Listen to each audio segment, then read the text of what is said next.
Hello and welcome to episode number 68 of The Pitcher or the Hitter, the podcast by the M-SABR Dynasty League for the M-SABR Dynasty League. I'm Dan. I'm Straily. Wait a second. No, those aren't our names. I'm sorry. I think we've just got Dan Straily on the brain. Yes, we do. This was the week of the great Dan Straily trade, which really dominated talks here for a while. He's been added and dropped a couple times, and he was involved in one of the more unique trades in league history. Not to mention, he is an Oriole and Red legend, although I try to forget his stint on the Orioles. And I feel like I do not try to forget his stint on the Reds. He was great. And of course, being traded for Luis Castillo is the ultimate win. Yeah, man, Dan Straily really he really guided it for the Orioles, I would say, but he did a nice job for the Reds, and I wish he could have done the same for us. Thankfully, he was basically free, but oh man, it was nice to own Dan Straily, and Dan Straily's a Wonderland was fun. But let's dive into this trade, shall we? Giovanni's a Wonderland has agreed to trade Dan Straily to the Liam Hendriks experience for a conditional pick. I will acquire Cam's first fourth-round pick in the event that the league expands the rookie draft to 4 rounds. Cam, this was kind of your idea, the whole fourth-round pick thing. So why don't you talk about this first? Yeah, so this is this is exciting because for the first time in league history, a fourth-round pick has been traded. Very, very fun. And this is one we've kind of been wanting to do for a while, just the next level of fun, weird condition. And I like it a lot. You know, it's a fourth-round pick, just in case that ever happens. Trading, you've been trading picks that you don't have yet. I'm trading picks that don't exist at all yet. There is nowhere on the spreadsheet for them to even be.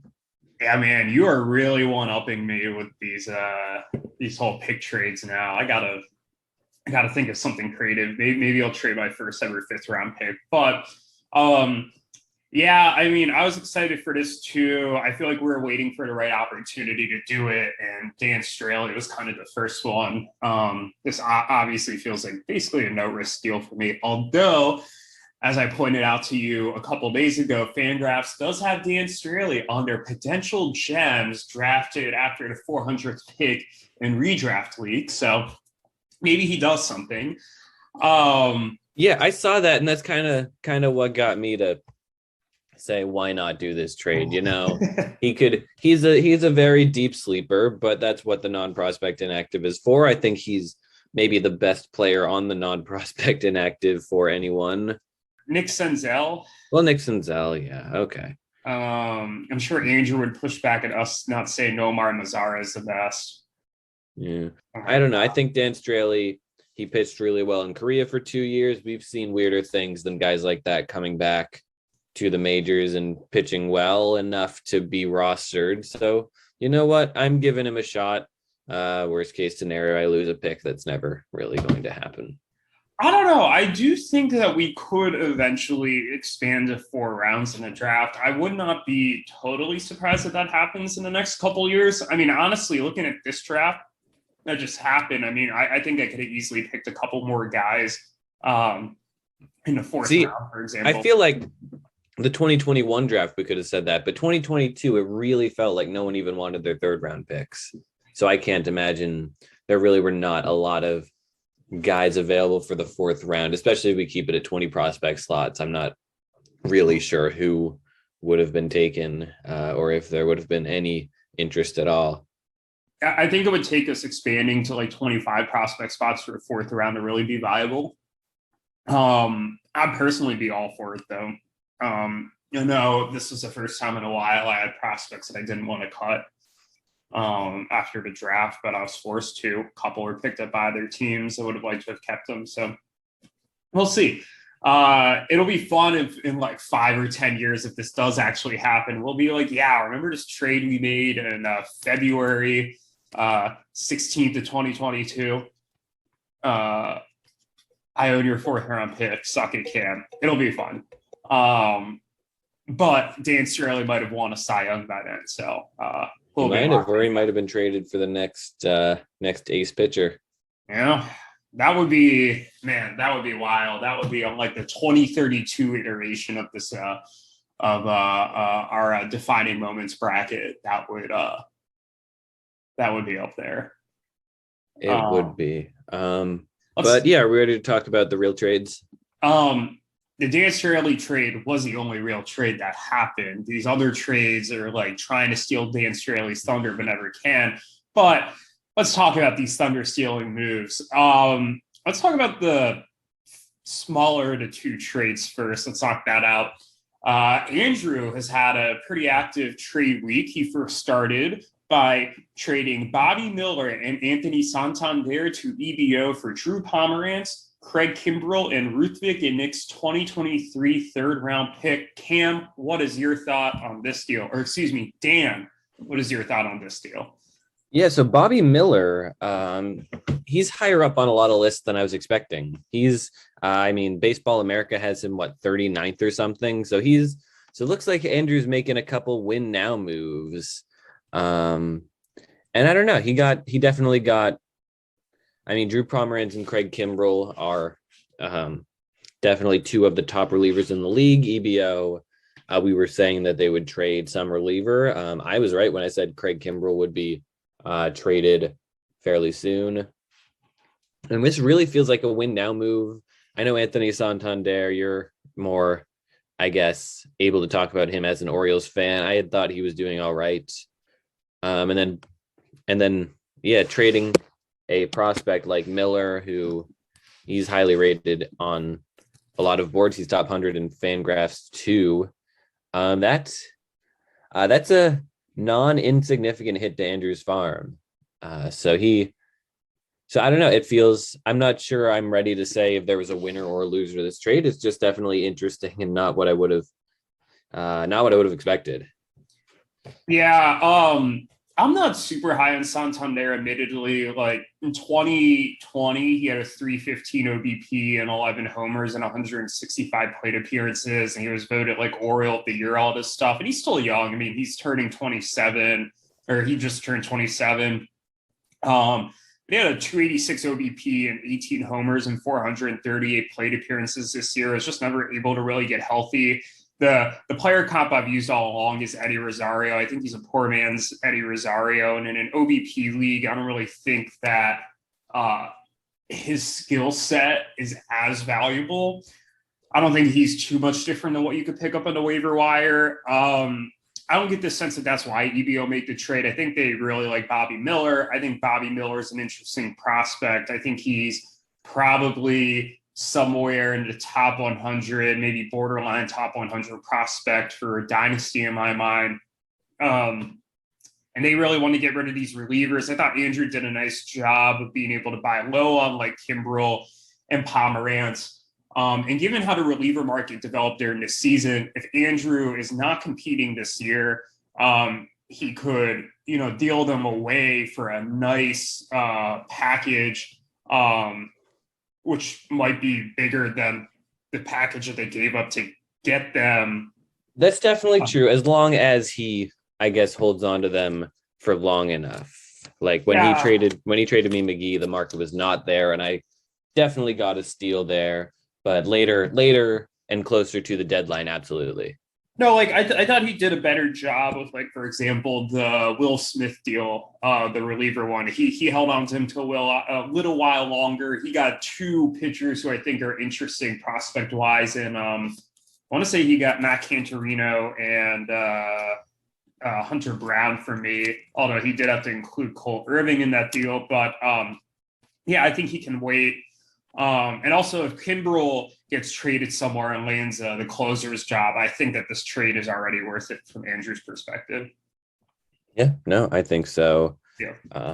Definitely something he needed, and it really helps his team out. And we were having this discussion off air, and this is a genuine question I could not have imagined having to ask this time last year. Who's better, EBO or the Crone Zone? I mean, that's tough. And I think in conjunction with this next trade that we're about to talk about, this makes this decision a lot closer. I'm still going to lean EBO just because I think that they have a couple more proven top end players. I'm thinking guys like Trey Turner, like Mookie Betts, and I feel like a couple guys in the rotation that I feel a little more comfortable with, maybe led by Joe Musgrove, but like it's close. And I think there's a real argument to make for Andrew's team here as well. And there's a lot I like about Andrew's team. It's just like a lot of these guys are just like, will they hit? Will they not hit? And Andrew just has to figure out which one of these guys are going to hit and kind of adjust the roster accordingly. So I think Andrew could definitely overtake EBO as early as like the first month or two of the season, but I'm going to reserve judgment on that until like I see some of these players in Andrew's roster actually play. Yeah, no, it's interesting. And maybe we're doing what the hockey podcast did to Connor's team, which was hype them up all off season, call them a potential playoff team and have them they're not doing super well at all. So maybe we're overhyping Andrew a little bit, but I think it's definitely going to be interesting. I think I would give it to EBO as of now, but I certainly wouldn't be surprised if by the end of the season it went the other way. Yeah, I mean, I wouldn't definitively say like, oh, I think Andrew is going to be a playoff team right now. And I did make a hot take in the sheet earlier this week that Andrew would make the finals and kind of make a Connor like rise, which I don't think is super likely to happen. I think what's more likely to happen is Andrew spends most of this year figuring out like who he's going to keep as like building blocks of this roster, who can go. I think he's already starting to do that with this next trade that we'll discuss. He traded away a couple of players from positions that he was deep at. And I think he has an outside chance of making the playoffs. But I think his real year to look to contend is 2023. So I do think he has one more year of selling at the deadline, but like I don't think he's going to do a lot of selling the way it was when he was selling, some of these other bigger names earlier this year and last year. Yeah, I think so. But let's talk about the other deal he made, which was also very interesting. Your only reaction to it in the Slack channel was wow. In this trade, Andrew sent Francisco Alvarez, Jesus Luzardo, Cabrian Hayes, and Raimel Tapia to the Chicken Tendies for Kyle Schwarber, Framber Valdez, Emerson Hancock, and Will Myers. You had the most, I guess, the strongest reaction to this trade. Why don't you go first? Yeah, So when I first heard this trade, my first thought was, oh man, Alex clearly won this trade. And then the more digging I did into this, I was like, I don't really know. I think Andrew got the package with the higher floor with guys like Schwarber and Framber, and to an extent, Will Myers, who are in the majors currently, and they are producing really well. But I do think Alex got the package with the higher ceiling with guys like Hayes, Luzardo, Francisco Alvarez. I do think it's a win-win deal in the sense that based on their competitive timelines, I think that they made the right decisions. I think Alex is about a year behind Andrew on his rebuild. I think that Alex is probably going to be more competitive in 2024, whereas I suspect Andrew is going to be a contender next year. I think that Schwarber and Framber are very solid players. And admittedly, until I actually did the digging into Schwarber's numbers, I didn't realize just like how solid he's been from a fantasy perspective the last couple of years. My concerns here are, one, I wonder if Schwarber's peaked a little bit. I wonder if this is the highest his value is ever going to be. And then with respect to Framber, his walk rate jumped close to 124 this season. Now he did average more than 6 innings a start, but he only pitched 134 innings. I just don't think with that walk rate, he's really going to take much of a next step. I think he's a very solid, consistent starting pitcher that I think Andrew needs in his rotation, but like, I don't know if I necessarily call him an ace. I also think Andrew, from talking to him, thinks that Schwarber's more of an outfield too. I don't know if I go as high as saying he's like a top 25 outfielder. I'd say maybe he's like in that 25 to 30 range. And I do like Hancock as well.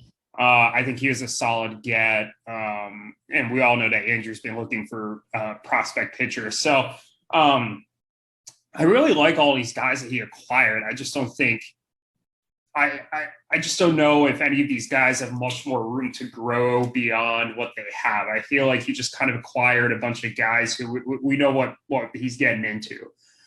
Alex's side, on the other hand, is more interesting. Ke'Bryan Hayes was a highly regarded prospect. He did struggle a bit last year when he came up. We all know that, a lot of prospects come up and struggle their first time around in the majors, but do really well. And who knows, maybe Ke'Bryan Hayes is the next Austin Riley, or maybe he's the next Maikel Franco. We just don't know. I'm still fairly optimistic about Hayes, but I guess thanks to talking to you, maybe I'm a little more down on Hayes than I thought I would be. But considering that like Alex was looking for a third baseman and just in general infield depth, I thought Hayes, in conjunction with them getting Beatty 10 days ago, really shores up the third base position for them long term. I'm sure one of those two could be a long-term solution. Jesus Luzardo is really interesting. I mean, in general, like I'm a little skeptical of some of these pitchers who have just come up and after a while they've just not put it together. But he's only 24. He's now in Miami, who's done a really good job of developing pitchers. And I think there's a realistic chance he could stick in the rotation and be solid. He's still only 24. There's still time for him to develop. And I thought he was a very interesting addition to their rotation, especially some of the other young pitching prospects they have coming up and some of the other younger guys like Patino they've acquired this offseason. I think it makes a really intriguing rotation. Francisco Alvarez, top 3 catcher prospect. I thought he was a really solid get. And they have Gary Sanchez and Luis Campusano right now, neither of whom I'm high on. So this gives him kind of a long-term catcher. That being said, from Andrew's perspective, he's got Will Smith and Josh Jung.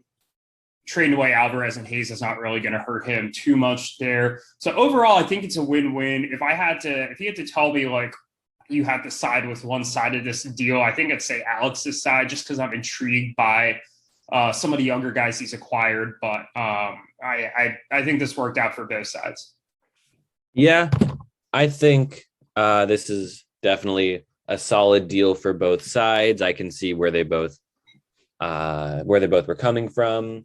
I say the value is probably a little bit better for Alex, but I mean, Francisco Alvarez is the better prospect than Hancock, but I don't think it's a huge difference between them.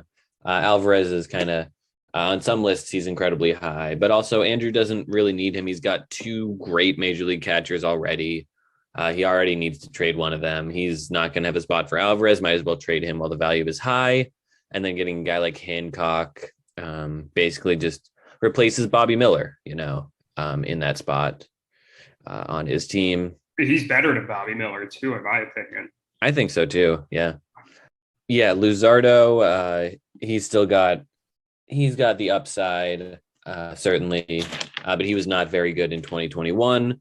You could say the same thing about Ke'Bryan Hayes. I was surprised, 1, by how many games he played in 2021, and 2, by how poorly he played. I was expecting it to be only like 200 games. He was injured a lot less 200 plate appearances, but he had in the neighborhood of 400 and he was still poor. So I think his value is certainly lower than I thought it was, maybe because no one was really paying too much attention to the Pirates. Sorry, Anthony. So I don't mind. On one hand, I don't think he's a huge loss, especially with Josh Jung coming up. Um, Josh Jung or Brady Beatty? I don't, or both. Brady Beatty is on Alex's team, Okay. along with Hayes now, and Josh Jung is on Andrew's team. Okay, And Josh I Jung. And suspect Josh Jung is the one who is on the Mets. no, Jung is on the Rangers. Brady Beatty is on the Mets, and Okay. yeah, Hayes is a Pirate. Hayes is a Pirate. I know that much. Um, God, Jung and Beatty, I will get them confused until they're both 40 years old. Can you imagine? So, Josh Jung's brother is draft eligible. Could you imagine if the Mets take him? Then you're just going to be really confused. Oh, man. Let's not hope that upon me. But my point being, Andrew is giving up a lot of guys he doesn't necessarily need.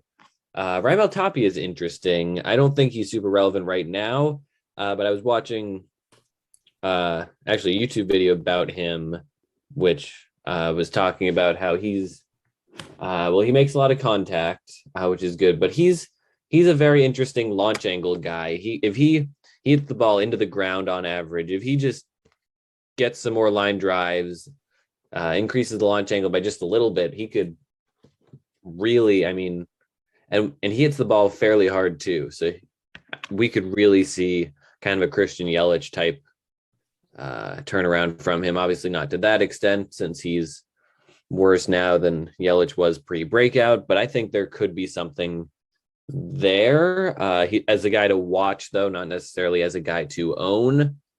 And Will Myers is a little better than I thought. Kyle Schwarber had a solid year, a solid couple of years. I think he's a good get, certainly. It really does depend a little bit on where he lands in free agency, but he's a good guy to bet on in Andrew's lineup. And then Framber Valdez is a guy I've tried to trade for multiple times. I'm a little worried about the walk rate, but I think he's good at limiting home runs and hard contact. So I do like him in Andrew's rotation. Overall, I think you basically summed it up when you said Andrew's got the safer side, but Alex has the higher upside. A bunch of players. I agree.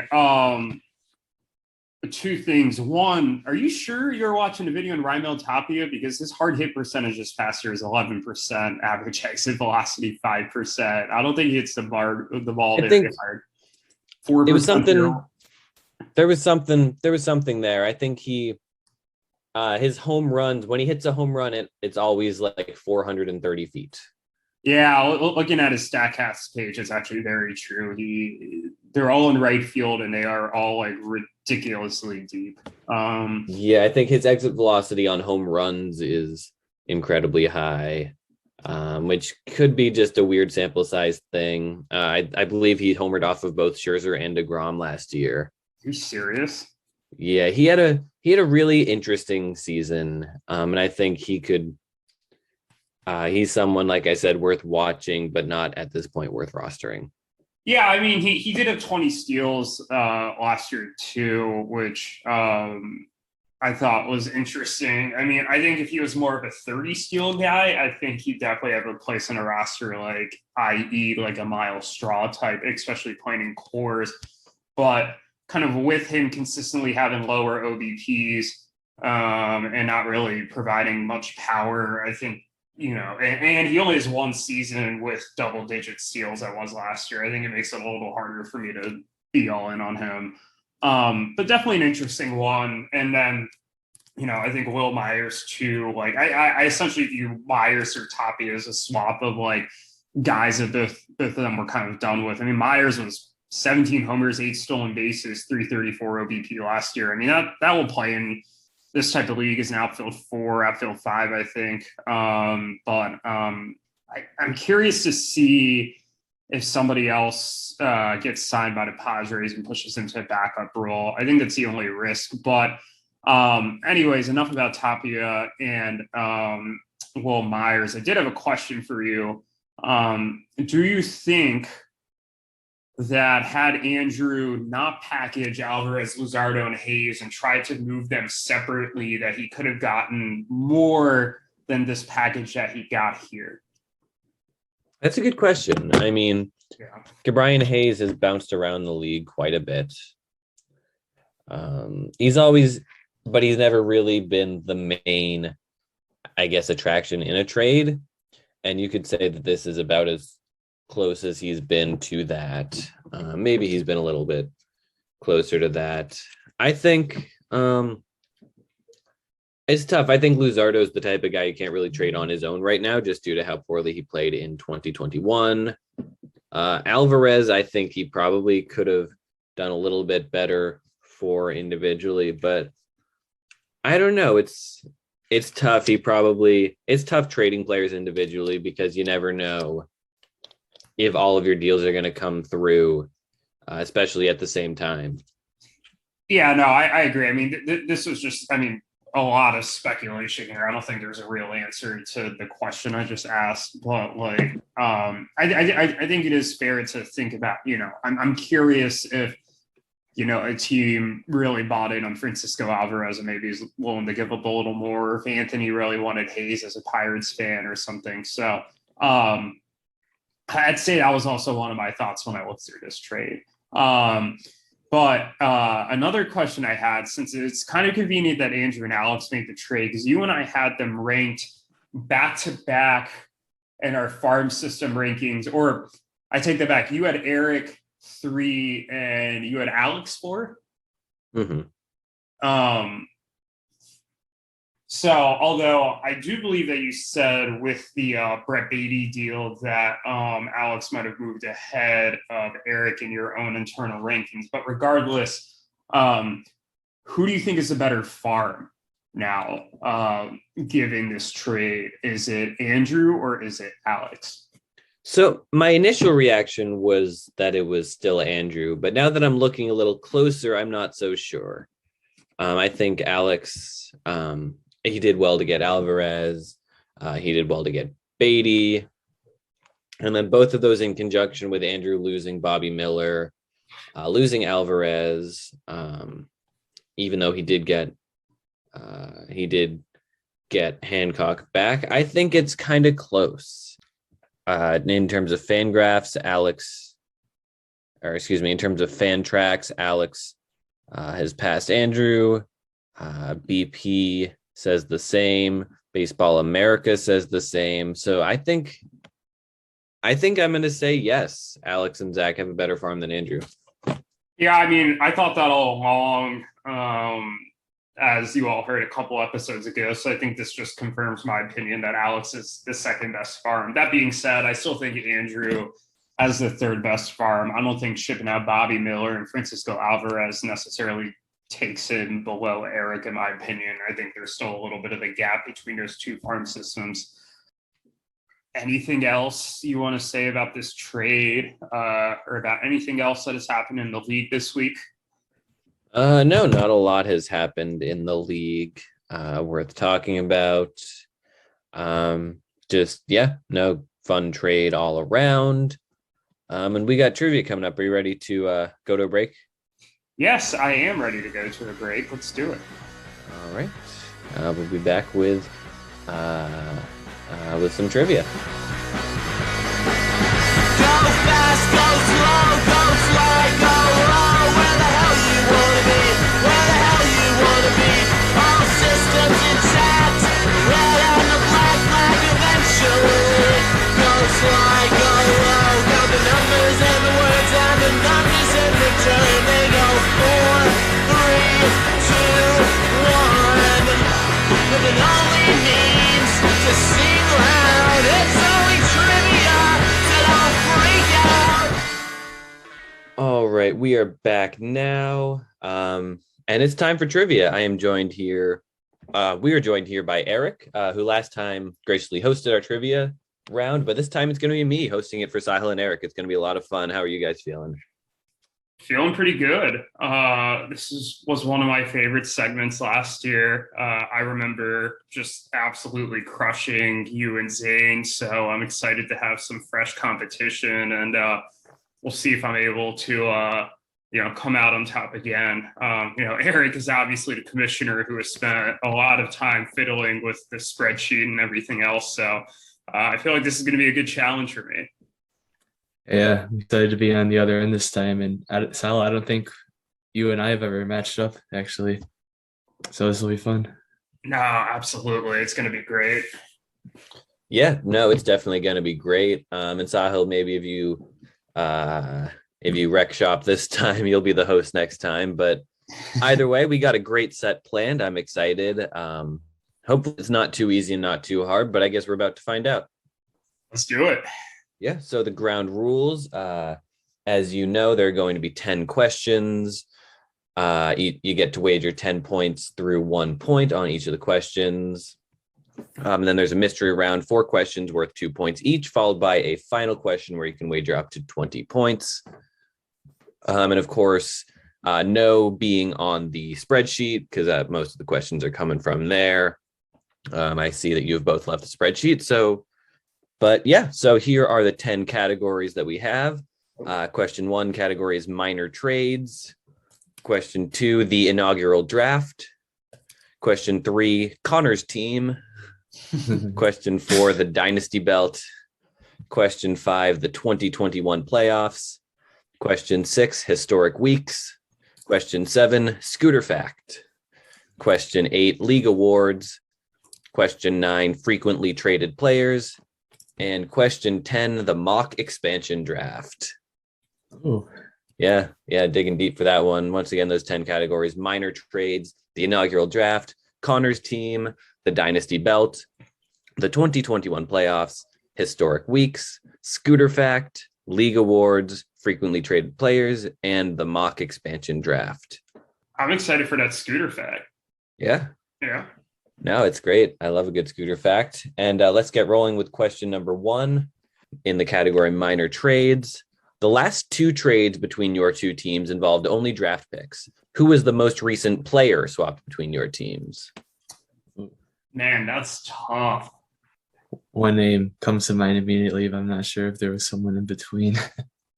Because I remember Chad and Erik like a couple weeks ago and being like, man, you and I really have not made any significant trades lately after just making a ton of really big trades at one point in league history. But man, this going to require some thinking. I feel like whatever I guess is going to be wrong. Yeah. I All think right, Eric's answer is in. Sahil, you got to submit something. Okay. Yeah, I'm pretty sure I know, but I don't think I want to do 10. I don't think I know. It have to have been somebody that I just really eventually did not want and got rid of. Because I don't think I have the most recent player I acquired from you on my roster. At least I can't imagine it. I also know it could be really dumb, and there definitely is. All right.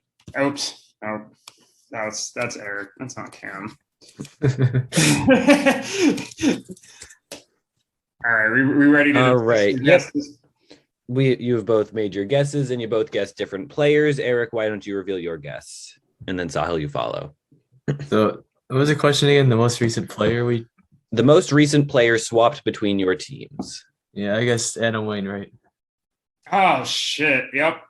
Completely forgot about the Adam Wainwright deal. That's 100% it. I guess Gleyber Torres, knowing that it was wrong, but I wanted to remind Erik that he once swapped Gleyber Torres for like a massive haul that is looking really good right now. So, I completely forgot about the Wainwright deal and all of my cut downs this offseason. I'm pretty sure that's the answer. Yep. So one of the two of you is right. There's no real suspense in this. The answer is Adam Wainwright swapped between you two guys in this November. Moving on to question number 2, category the inaugural draft. Of the 40 players we gave to Team Cohen in the inaugural draft, 2 are still on the Flex and Bellies. Name one of them. And for a bonus point, name both. That's the opposite here. I think I noticed and he doesn't. Yeah, shit, I got nothing. Can't even come up with a good answer. Every player I think of, I know it was either a pickup or a trade. All right, both of your guesses are in. Eric, why don't you give us your guess first? I drew a blank on this one, so I guessed Cam Kane. So close, but not quite. Sahil, who are your guesses? I guess Nolan Arenado, and then as the bonus, Justin Turner. Yep, and Sahil, you got them both correct. Nolan Arenado and Justin Turner. Yeah, I've a couple times early on tried to get Nolan Arenado from them, and on some occasions Justin Turner. So those names have definitely stuck out in dealing with that team. Yeah, no, absolutely. You're both 1 for 2 so far. Moving on to question number 3 in the category Connor's team. In the inaugural season, Neil Juan Moncada won just 2 matchups. One was a Week 19 loss against Panic at the Frisco. The other was an earlier matchup against which team? Oh, damn. This is the first season? This is the first season. I think this question may be flawed. Sorry, Kim. What about it? So I know there was a fact. Yeah, I'll just chat it to you. Okay. Huh. So that thing you chatted to me, Eric, is actually not correct. Oh. What? This question. So there isn't a flaw, and the question still stands. There is not a Wait. flaw. I will double check, but I believe Is the that- question still stands. Is that year 2? This is. And I was going to tell you now, but I'll tell you why after. Oh, okay. So this is kind of a technicality type thing. I wouldn't say it's a technicality. All right. Well, I feel like I know what the answer would be if you said a different season, but not the first season. So I have just submitted my answer, but I don't feel particularly confident about it. All right. Wait, so you said he had 2 wins in year 1? He had 2 wins in year 1. One of them was against Panic at the Frisco. Who was the other one against? There's some good questions you've been asking so far. Oh, I am double checking the legitimacy here. So Yeah, maybe it was year 2, but I know that event definitely happened at one point. yep, I can confirm that my question is still correct. Oh, All right, both of you have made guesses. Eric, why don't you go first? Yeah, I just said Anthony, just shot in the dark. All right, and Sahil, what was your guess? I said the Coens also shot in the dark. I briefly thought it might have been EBO, but I remember he had like the back-to-back wins against EBO, and I want to say Erik in year 2. I don't think that was year 1. Gotcha. Well, yep, that did happen in year 2. Connor also tied EBO in year 1, but you were both wrong. The answer was Jordan Poole. Oh, Yep, in week 4, he beat Jordan Poole, Max and Teo's team 6-4-2. huh. So you're both, So that was year 2 then. yeah. Yeah. Yeah, I'm at the point where the league's been going on so long, I'm mixing up my years. Yeah, honestly, a lot of year 1 and year 2 is kind of like faded in my mind. Like, I remember a lot of the big stuff that happened, but some of the context and stuff behind it is starting to fade. Yeah, we've been around a while, that's for sure. But the next category, this is the Dynasty Belt. Which team has never held either the Dynasty Belt or the Loser's Belt? I think See if you remember this fun fact from when they were created. Which team has never held either the Dynasty Belt or the Loser's Belt? I feel pretty confident in this, actually. I'm pretty sure you told me this. So team meaning just the owner or the team as a whole? Team as a whole. Okay. I'm going to be mad if this is wrong, but I think I'm right. All right, you have both submitted guesses. You've both submitted different guesses. Eric, who is your guess? Yeah, I don't remember much. I know I looked at it a lot the first day, but other than that, I'm not sure how often I've looked at that, but I just said Anthony. All right, and Sahil, what is your guess? I said Jake, but I was debating between Jake and Anthony, and I was pretty sure it was Jake. All right, one of you is correct. Anthony previously held the loser's belt for 3 weeks this season. Jake has never held either belt. The correct answer is Jake. Let's go. All right. All right. Let me add that here, and then let's move on to question number 5. The category is the 2021 playoffs. In the 2021 semifinals, Erik set the runs record for the second week in a row. Within 3, how many runs did his team score? Oh, fuck. In the 2021 semifinals, Erik set the runs record for the second week in a row. Within 3, how many runs did his team score? God, any guess I did was going to be a total shot in the dark. See, I don't know this one. Sure, Erik remembers this one because he's the one who actually said it. I didn't realize it was back-to-back weeks that he did it too. I know that he did it once last season. Yeah, he did it in the quarters and the semis. Wait. And the answer, I guess, might be too high. Hold on. All right. This was the first gut number that I came up with that I just submitted. We'll see if it's right, but I'm not comfortable with my answer. This is that's a tough one. Yeah, I'll stick with mine. All right, Erik is sticking with his answer. And what was the answer you chose? I guess 70, because I feel like it was kind of high, but I'm not sure how high exactly. All right. And Sahil, what was your guess? Yours was a little higher. Oh man, yeah, mine was higher. I guess 86, thinking that it might have been 83. It was either 83 or 86, and you didn't want to guess 84 to give you more. I don't know why, and honestly, now thinking about it, that number seems like it's probably a little too high, and it's probably in the high 60s. But well, one of you was correct. The answer 71.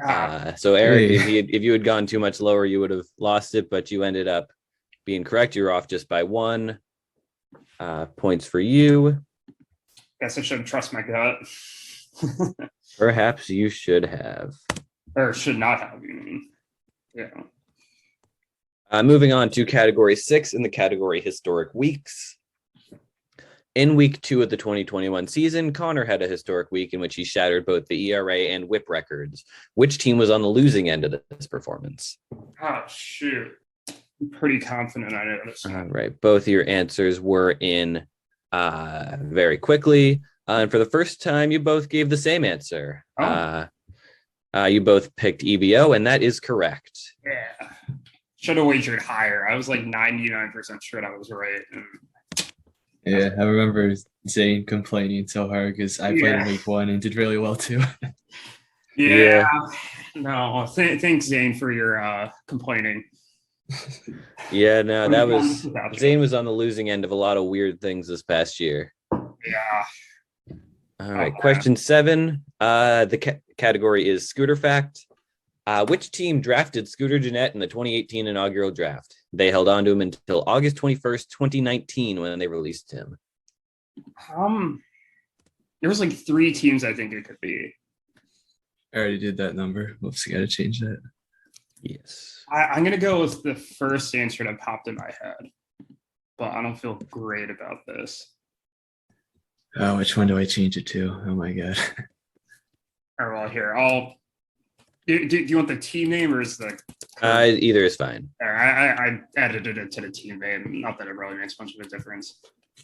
I would have accepted either. Yeah. All right. I changed mine, and I also didn't realize I did not bet 10 last question. I definitely should have. Yeah, it's okay. I bet lower than I probably should have too by a couple points. That is okay. And this time you both answered the same again. You both guessed Team Resnick, and that was correct. Team Resnick drafted Scooter Gennett. All right. Yep, they drafted him, I believe, in the 27th round. The first pick, 1 slot before Ivan Nova. It's so weird. That was literally my first thought when you said Scooter Gennett for some reason was Team Resnick. Same. Yeah, they held on to him for a year and a half. Just a weird instinctual thing. I vaguely remember them having him for a while, but I remember because they also drafted Oh, I should I give this away? I don't know if it's going to become relevant. It's probably not. They also drafted Jonathan Scope. I remember them being really mad when they did that because I was planning on drafting him, but that was when he was coming off that All-Star season. But honestly, Scooter Jeanette might have contributed more to his team than any other 27th round pick. Austin Meadows for EBO. He was a good player. Austin Meadows, outfielder, Pittsburgh, but I don't think he did much for EBO. no. And then Erik, you drafted Michael Brantley, who is probably the next best player in the round, but I'm not sure how long you held on to him. He had him for like half a season before he traded him to me. Gotcha. Hey, so a very good 2018 season from Scooter Jeanette might be the winner for the 27th round. Congratulations, Anthony. Who did I draft that round? You drafted Austin Hayes. Yeah, I definitely traded him away before he came up. Where is he? I think he's on the Andrews team now. He was on Connor's team for a bit, and he's kind of bounced all over. Probably. Yeah. But moving on to question number 8, the category League Awards. 4 hitters who won League Awards in 2020 were able to repeat in 2021. Those hitters being Jose Ramirez, Fernando Tatis Jr., Trey Turner, and Juan Soto. However, only one pitcher was able to repeat. Name that pitcher. Ooh. Ooh, that's a toughie. There's 2 names, and one of them feels so logical that I kind of have to pick him, and the other one is so logical, but also really illogical, and I don't know if I can pick him. Now I just thought of another name. You done stumped me, Cam. Yeah, this has been a little harder than I was expecting it to be. I'm impressed. I'm proud. I'm mad I didn't get the Wainwright question. I think that was one of those, starting off here, just kind of a little panic, but I feel good that I've gotten 4 of the first 7. I didn't expect to just sweep and get all 10. I feel like last year I kind of just swept through pretty easily. I felt like I got confidence early on, so I was just crushing everyone. Halfway through, I think you were all doing very bad, didn't you? I think I was doing. I do not remember. Yeah, I think I was doing a little better than them, or maybe there's a couple questions towards the mid end where I just got them and then they didn't, and that gave me a pretty convincing lead, something like that. Yeah, I think you pulled away in the second half. Yeah, that sounds right. I'm debating between 2 pitchers right now. Well, it's a good thing you're debating between pitchers and not hitters. You've gotten the most important question right, namely the pitcher or the hitter. That's a good point. Are we ever going to truly answer that question on the podcast? Well, we'll see. Maybe in our final ever episode. Oh, man. We will. All right. I don't feel good about this guess. I'm 100% prepared for it to be the other one, but. All right. Erik, why don't you reveal your guess? Said Garrett Cole, or as I like to call him, Carrot Goal. Carrot Goal. And Sahil, who is your guess? Yeah, I was between Garrett Cole and the name I did put down, which is Max Scherzer. And I thought that maybe Garrett Cole got dinged this year because he struggled a bit after sticky stuff. But now that I think about it, I wonder if Garrett Cole did get it. Well, it turns out neither of those names were correct. Oh, wow. The pitcher who won his award in both 2020 and 2021 is one of only 3 pitchers to be the namesake for a team, and the only one who is a member of that team, if that helps. Oh, is it Liam Hendricks? Liam Hendricks. Oh. Closer of the year, 2 times running. Oh, okay. I was thinking Cy Young or top starting pitchers. I wasn't thinking of relievers. Damn. Although I don't know if I would. I even thinking of relievers, I don't know if I would have. I don't know. Yeah, I mean, you may have guessed Hader before Hendricks anyway, but. Yeah. All right, moving on to category number 9, frequently traded players. Which batter who has been traded 10 times has been owned at various points by all 6 2021 playoff teams? That question again, because it's a little weirdly worded. Which batter who has been traded 10 times has been owned at various points by all 6 2021 playoff teams? I can think of a player off the top of my head, but I don't know if this is it. Yeah. One that comes to mind immediately, I don't think I've ever owned him. Yeah, the one that comes to mind to me, I'm pretty confident 5 out of 6 teams have owned. I don't know if the 6th has owned him. It's 10 times he was traded. God damn. Man, you put some real thought into this game. I did. And do you think this is a question that's worthy of a slight hint? I have a slight hint that I kind of came up. Yeah. Okay. Yeah, so this is a player, the slight hint for this question to help out. This is a player who is very much not stable in his current job and might get traded again at some point. Current job in the current role in our league. Okay. That strangely might help. It's not strange if the intention was for it to help. See, but it kind of depends how you interpret this. How I interpret what you say, because like it depends what type of mind games you're playing with me here. But I only really have one guess, and I think I got to go with this guess. What's the last category? Because that'll.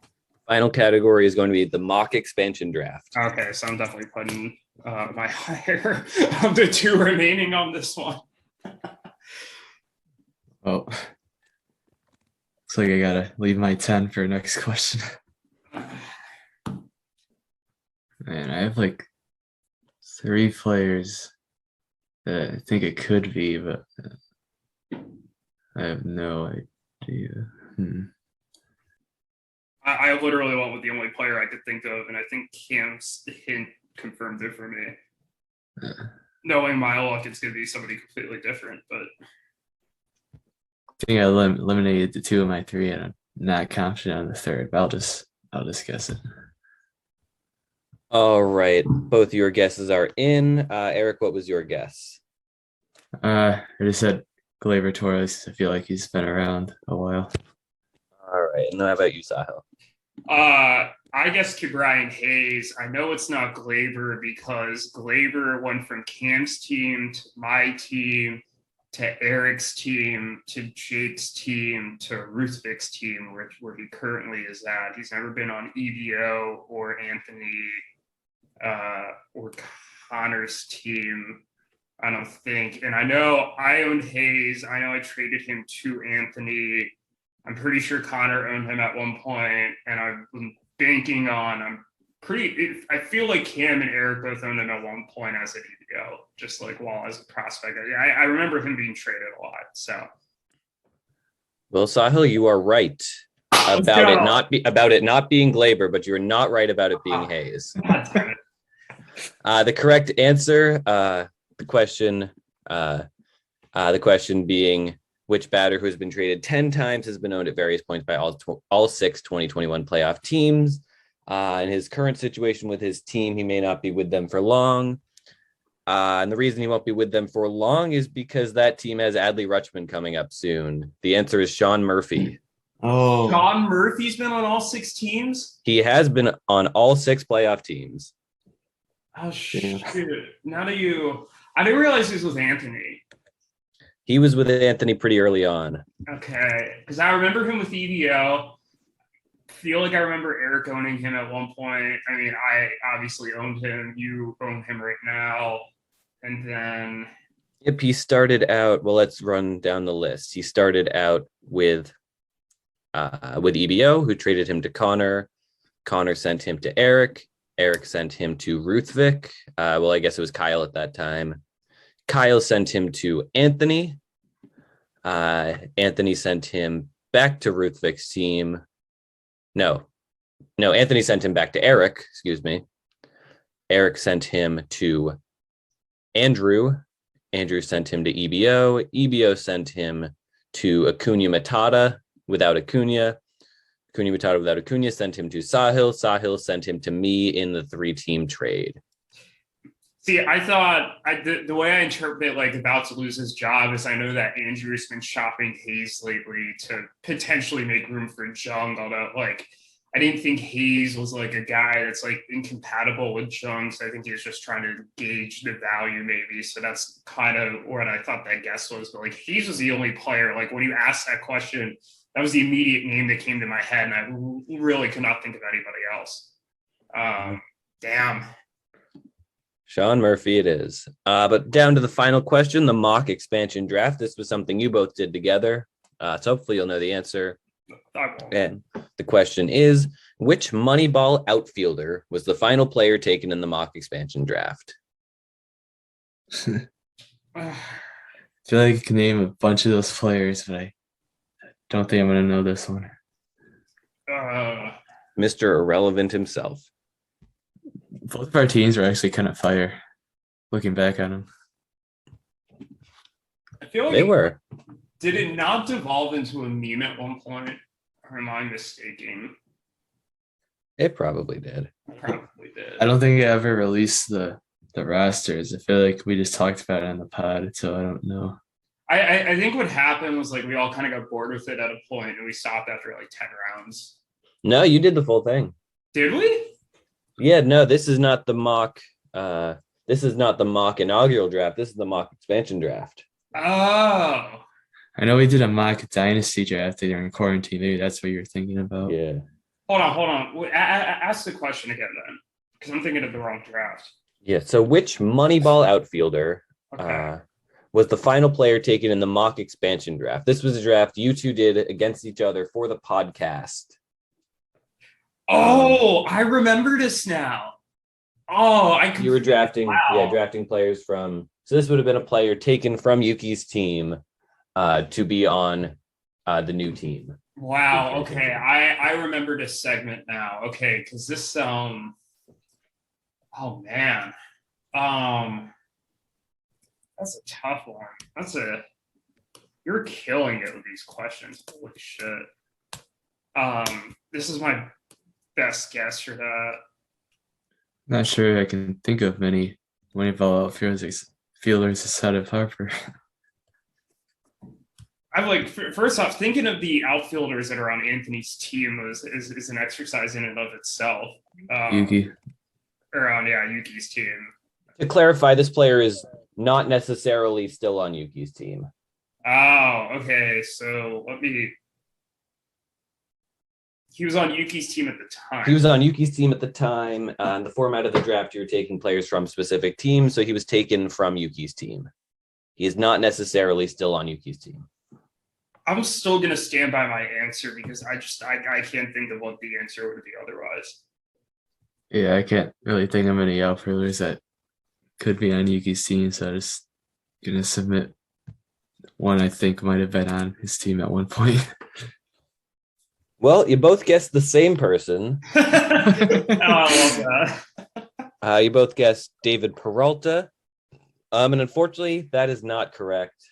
The correct answer. This is someone, if I told you he was taken by Yuki's team in one of the prospect drafts.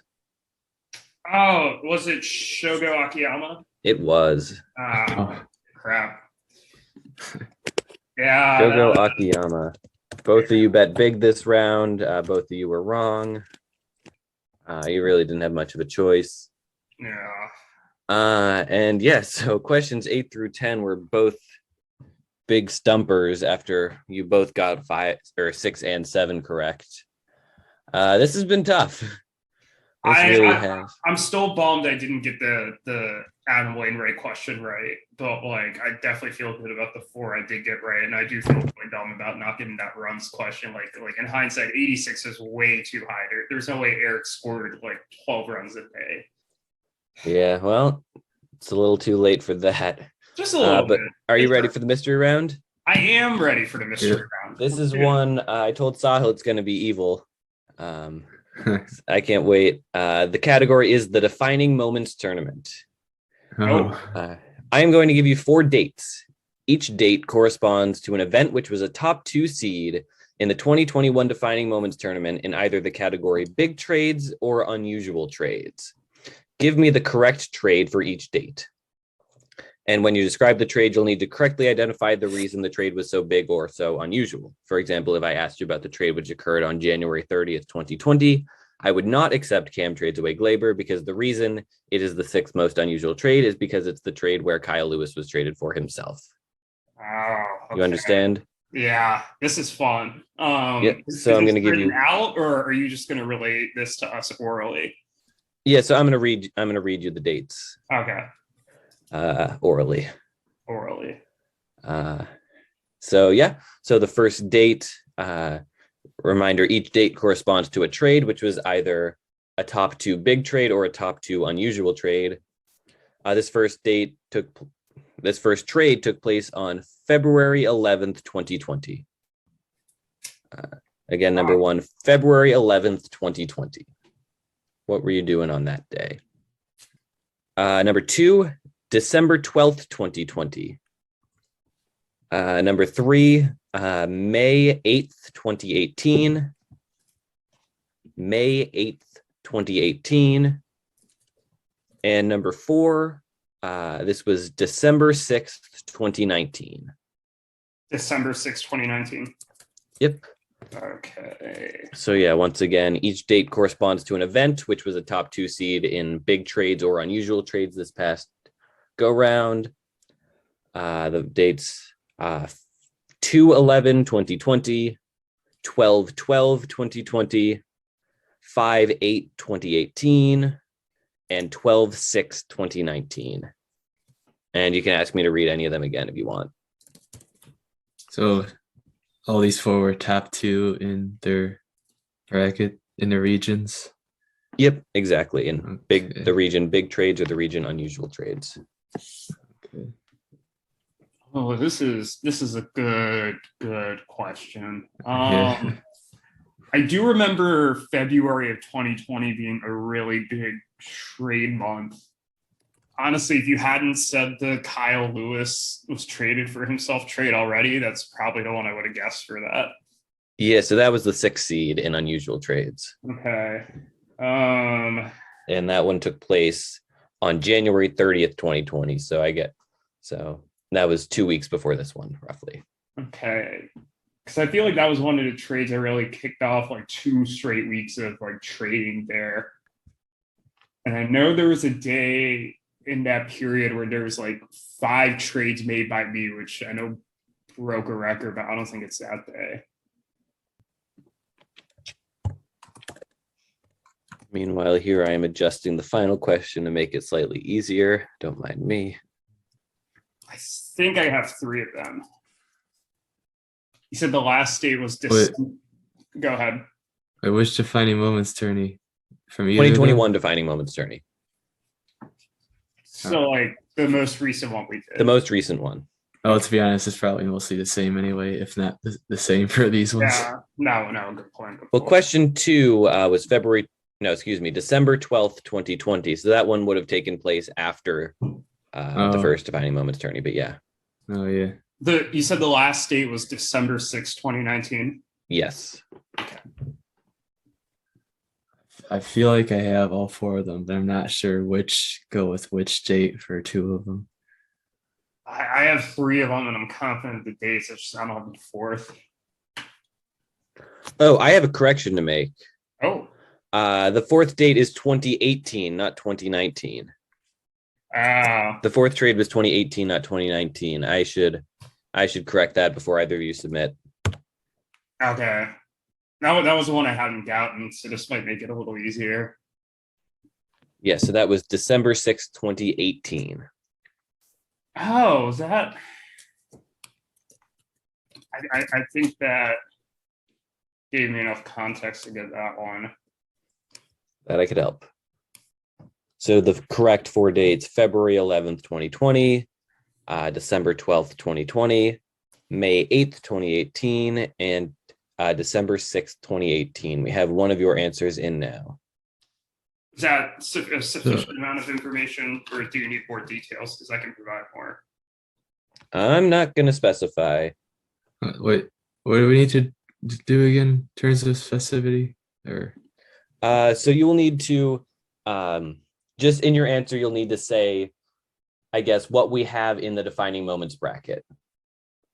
As in, if the trade was so big, you'll need to say it was big for a reason, and you'll need to clarify. Or if the trade was so unusual, you'll need to say what was so unusual about it. And the example I gave, the trade from January 30th, 2020, I would not accept Cam trades away Glaber because the reason it's number 6 in the unusual trades region is because Kyle Lewis was traded for himself. So the first two were 2020 and the last two were 2018, right? Yes. Okay. All right, I'm giving some slight detail to my answers then just to make it better. All right. I don't know if it's really going to make a difference in how you score it, but I feel better that I give more detail. I will say one of yours, I am on the fence as to whether I should give credit. Have we both submitted answers? Erik is not, but he's typing. Okay, so that means it has to be me. Yes. Okay, give me a. I will say, in the interest of fairness, I added that caveat for one of these trades in particular. And that is the one that you, yeah. I know there's probably a detail that I'm missing here for one of these, but this is about as good as I can do. Yeah, one of them I'm just having trouble even thinking of a trade. It was The way this has gone down so far, I'm sure this final question is going to be insane, and I'm so excited to do it. I should actually spend time studying the spreadsheet today. Well, it's a little late now. Yeah, just a little bit. It's all right. I'm just gonna submit mine, but I can't think of an answer for the fourth one after it was the wrong year. But Oh, okay. So for the fourth one was the one where I thought I didn't give enough detail, and I thought Cam might be on the fence. having trouble thinking of just any trade that went down that off season.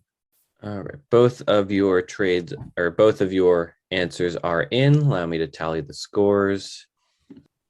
I can't think of many deals from that offseason either. I think there was, if I remember correctly, 16 deals that went down that offseason.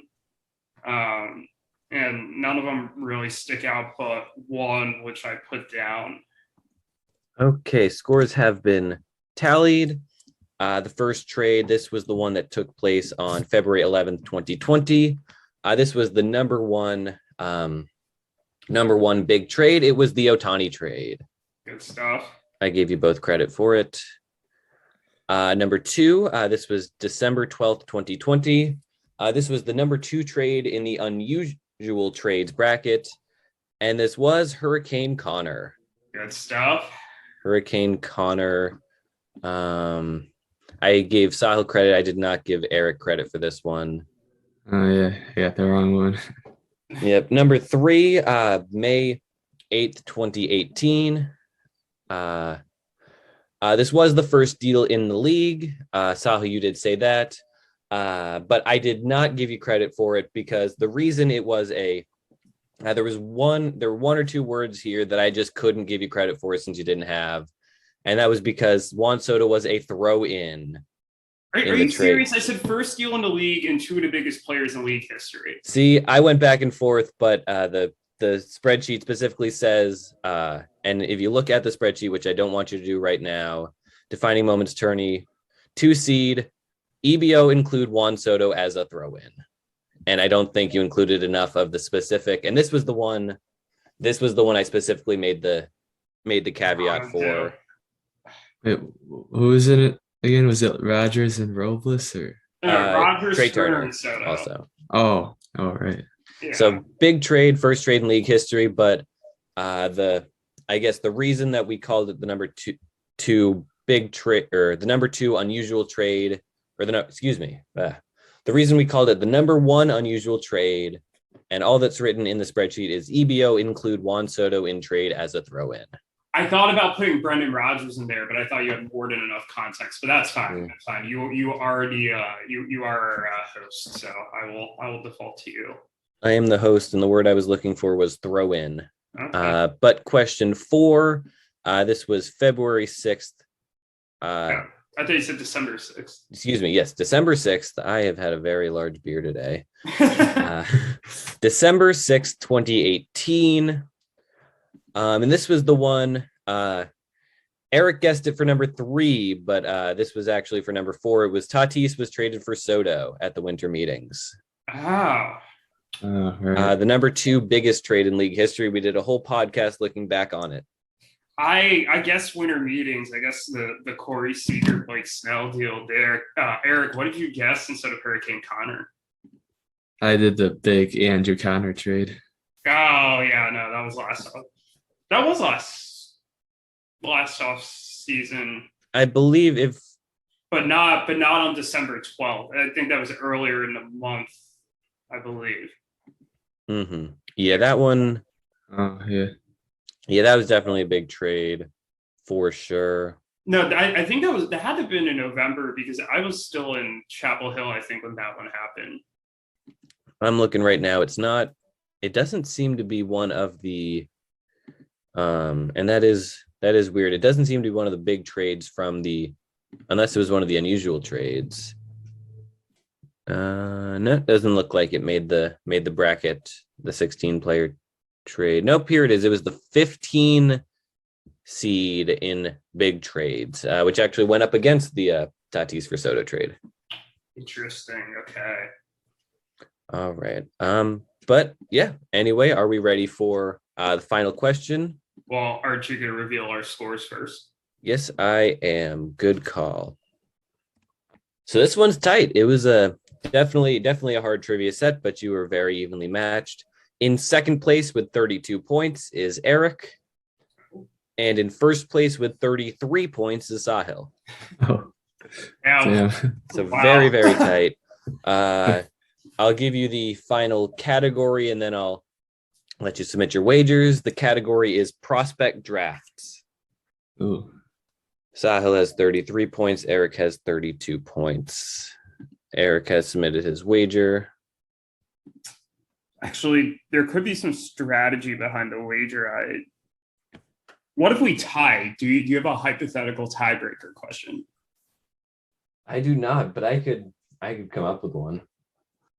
Because like, if Erik put down 20, Have we had 4 prospect drafts now? yeah, We have. which is Yeah. hard to believe. That's crazy. Yeah, I know. You're going into our 5th season.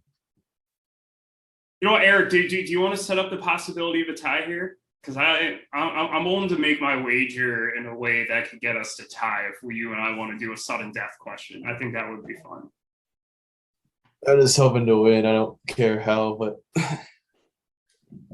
Well, your call, because if you want to do it sudden death, I can adjust my wager accordingly. If you don't, then I'll set my. That's wager. implying that you'll both get the question right. Yeah, but like but if we both get it wrong, it would technically come up too. Or no, it couldn't. But yeah, either we both get the question right, and then it's sudden death, or we get the questions wrong, and then that's that. I feel like it's a very real chance only one of us gets it too. Yeah. Whether it's you or me. What do you think here? You want to set up the possibility for sudden death or not? I mean, your call, man. You're the one who has to make the wager. Well, I'm assuming then you bet 20. Fuck it. I'll Cam, I submitted my wager. All right. Bets are in. The category is prospect drafts. And for this final question, I'm asking you to name 6 of the 12 players taken in the 3rd round of the 2019 prospect draft. That was the first draft? That was the first prospect draft. I initially had you name 7. I changed it during the mystery round to be 6.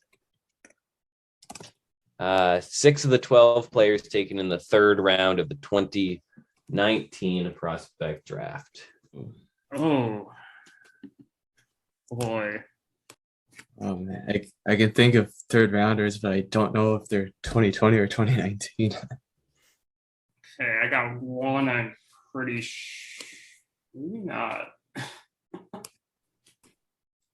think I have 3. I'm going all in on what I think was in this draft. But this easily could have been another draft, and I could easily just be screwing myself over. Damn, I'm definitely getting this wrong. I'm only confident in 3. maybe 2. I'm confident in 3, and then I'd be confident in 2 more if I knew for sure they were in that year's draft. And the more I think about it, only one of them is. I'm confident in 4. I spent so much time looking over those drafts too. This is so annoying to me. It's a little harder when you're, I guess, when you're looking at, or when you have to, I guess, pull them from memory. Yeah. I'm pretty sure 2 of them are still on their same team. Sure, glad I'm having you name 6 instead of 7. Yeah. At one point, I considered making it 8. If you would have done a more recent draft, it probably could have gotten 7 or 8. But this first one, it doesn't help that in this first one, I just was not focused on drafting players at all because I'm pretty sure I barely had any picks. God damn, Cam. Mm-hmm. You are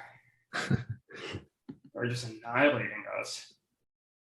I'm not gonna lie, this is probably the type of set I would have put together for myself and been like, oh yeah, this is easy. And then I would have gone back and thought about it from your all's perspective and been, damn, that's too hard. For the commission, for the guy who stares at the spreadsheet all day, I figured why not make it really hard? No, I thought so too. And then when you're on the clock and it's you really have to think about it, you start doubting yourself. And then you just draw a blank. The Wainwright one is one I should have known. I drew a blank. This is one I've literally stared at these names all day. And I'm I should know this, but I don't know this. I should have studied more. I feel like I would have had No, a chance. The problem is I'm getting it mixed up with the 2020 draft because if you asked me to name 6 combined from both drafts, that would be easy. It's just I'm in my head. I'm pretty sure this player's in the 2020 draft, and then it's okay, how do I reconcile that? I'm trying to think of 6 from the 2020 draft off the top of my head. Let's see, I got 3 right away. Honestly, I wouldn't be surprised if all of mine are from the 2020 draft. Well, 5 of them. I have 5 so far, and I'm pretty sure all 5 are in this draft. I think one of them may have been a second-round pick. I just can't think of a 6. I think that's the most frustrating part of this. Yeah, I'm at 5 right now as well. Yeah, it'd be one thing if I just didn't know. I legitimately think I might get 6, or I might have 5 that are correct.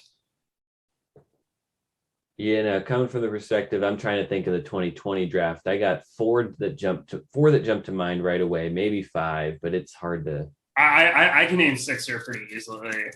Because I know I drafted quite a few of them, and actually, just for fun, Cam, I'll type 6 of those out for you right now because. You need to be focusing on the 2019 draft first and foremost. No, I know, but this is actually helping me type names from that draft because then it's kind of jogging my memory who is and who isn't. It's a process, Cam. To be honest, I'm not sure. Fuck. Oh, fuck. I think this guy might. No, wait. No, maybe he was 20. Fuck. Damn it, Cam. I'm not sure I can name 6 from this past draft. Past draft, huh? Except mine and maybe 2 others. I just put 6 names in. I'm pretty sure the 6th name was in the 20 draft, but I give up. I don't think. Now, tell me before Erik submits his, so maybe I could correct that if I can think of something in time. But you want me to tell you if you're right or not? No. Tell me if once Erik submits his answer, because if you don't say he submitted his answer, I feel like I could change one. I was about to say one guy, but I'm pretty sure he was just drafted in the inaugural draft. Oh. I think this one is it. All right, Erik has made a submission. I changed mine. All right, and Sahil has made an edit. Are you both have final answers? Sure. Yeah. All right, let me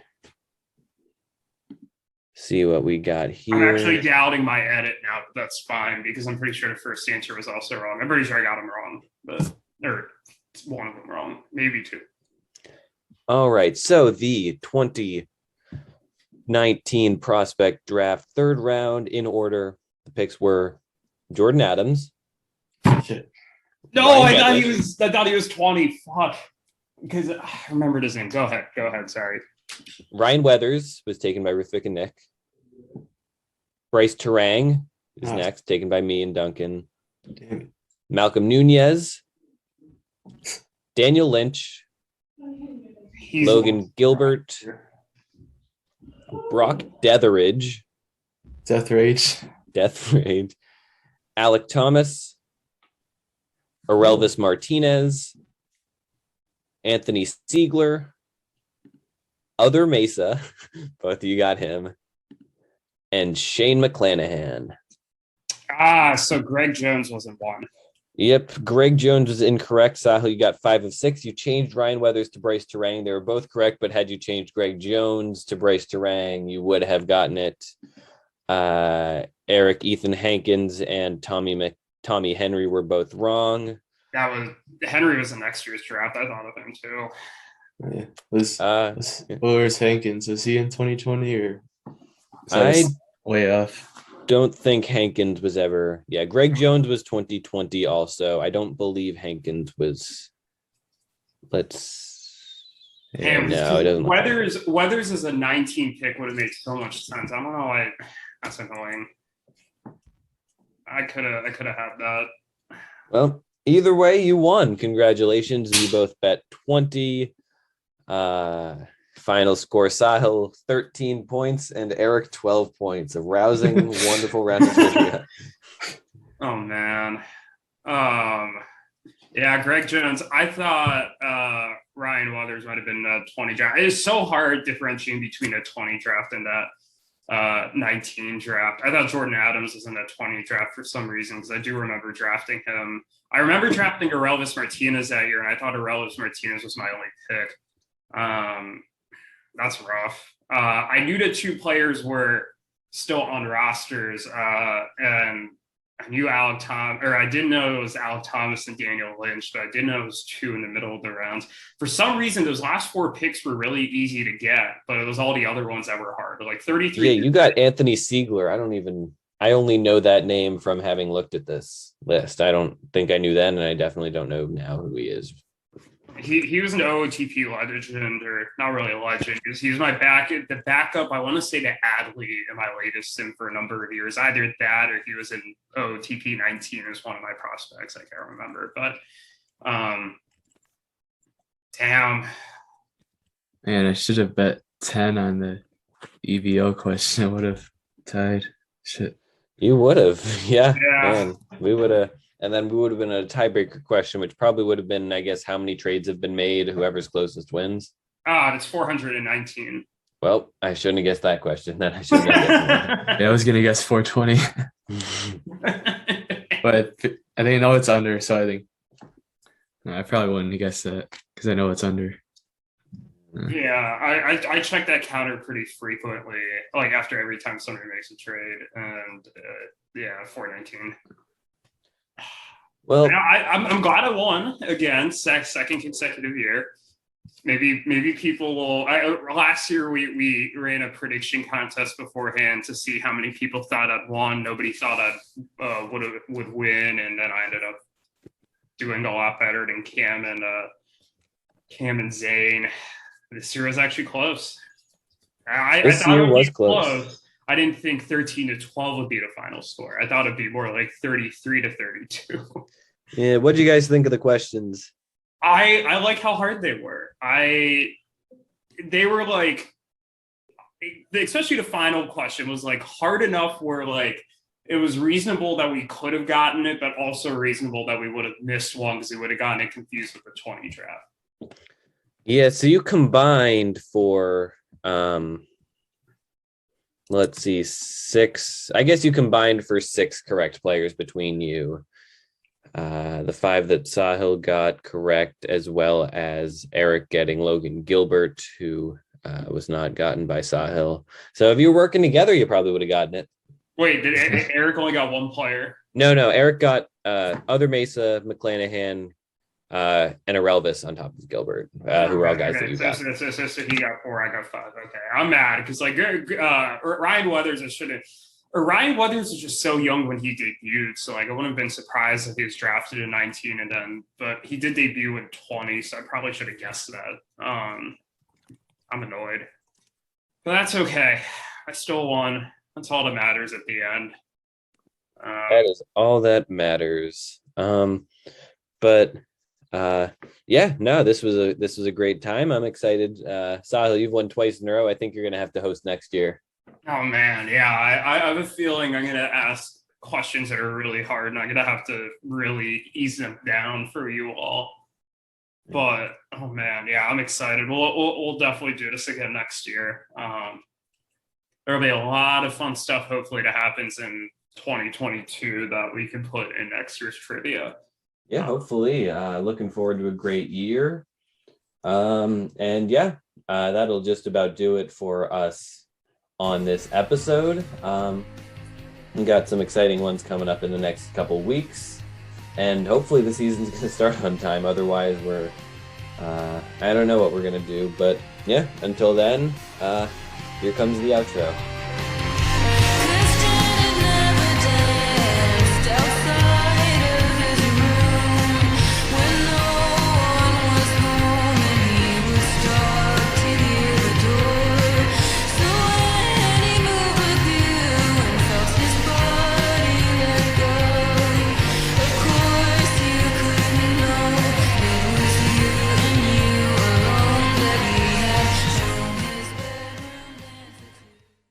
This podcast is good.